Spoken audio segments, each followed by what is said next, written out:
Hey everybody, it's John Walker, and I just wanted to go live and talk to you guys a little bit about the real estate market, see how everybody's doing out there. I'm just kind of sitting out here outside my house, trying to stay home, trying to follow the rules and keep everybody safe. Let me know what you guys think about everything that's going on. So I'm kind of a pacer, so I figured I'd get up and walk around a little bit. What do you guys think about all this? Are you worried? Are you concerned? On a level of 1 to 10, put in the comments, how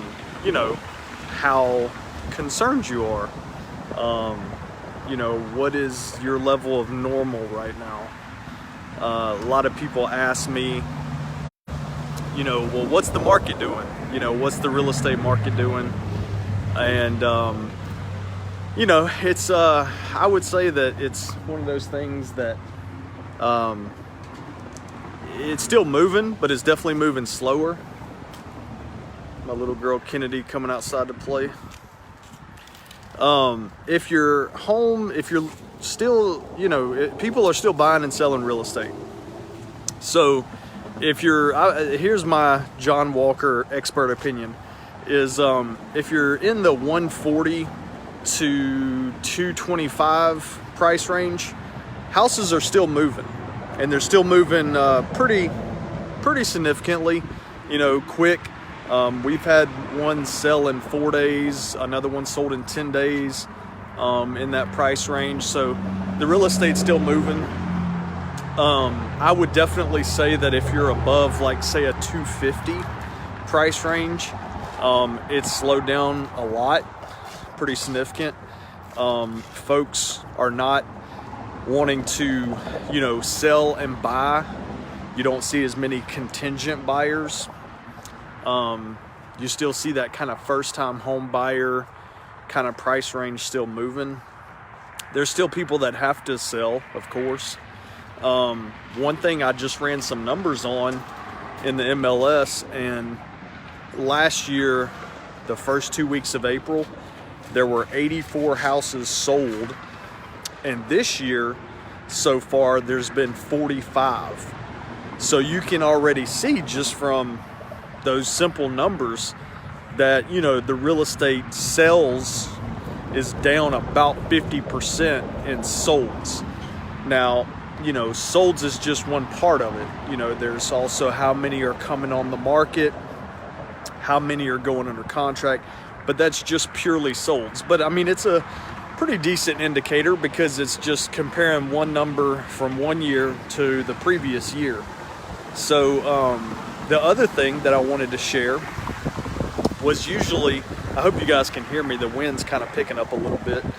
The other thing is, typically if we're thinking about real estate as a whole, the first part that people start the process of is the real estate agent. They get in touch with us or they get in touch with a lender. And then once we find them a house, they do their inspection. And I talked to an inspector a few days ago, and he said that typically he was running about 7 or 8 inspections per week last year around this time, and now he's running like 2 or 3. So, that's just another indicator that, the market is slowed down, obviously. As far as, let's say May 1st, everybody gets back to normal, or whatever normal is, how does that affect everything? I think that for real estate, we're going to see what's happening now probably through May to some extent, because the people, everything takes 30 to 45 days whenever you're in real estate. So, I think that quote unquote normal won't really happen for us until probably June, mid-June, July, something like that. That's just my opinion. That's just John's 2 cents worth. And that's all just depending on, if May 1st comes back and that's quote unquote normal. You know, I mean, if something gets extended, all this could change. So, you know, there's definitely some things changing. The other thing that, you know, is all a trickle down effect is with lenders, they're getting tighter and tighter on their approval, right? So, you know, obviously that affects the real estate market and how quickly houses sell, right? Because if your buyer pool is smaller, then obviously the houses are going to take longer to sell. And when I say the buyer pool is smaller, what I mean is lenders, you know, many lenders were going to work down to like a 600 credit score, and many of them are going up to like a 660. And so that's a pretty big, sorry, somebody was calling. So that's a pretty big change just overnight, you know, for the credit requirements to go from 600 to 660. There are still some lenders out there doing 600.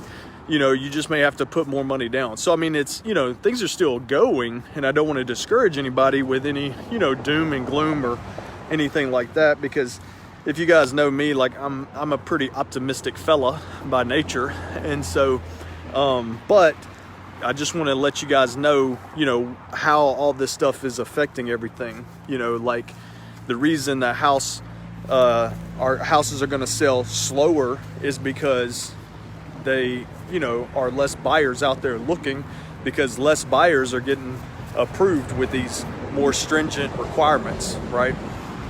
So anyway, everything's just kind of a trickle down effect. You know, we'll see how it goes.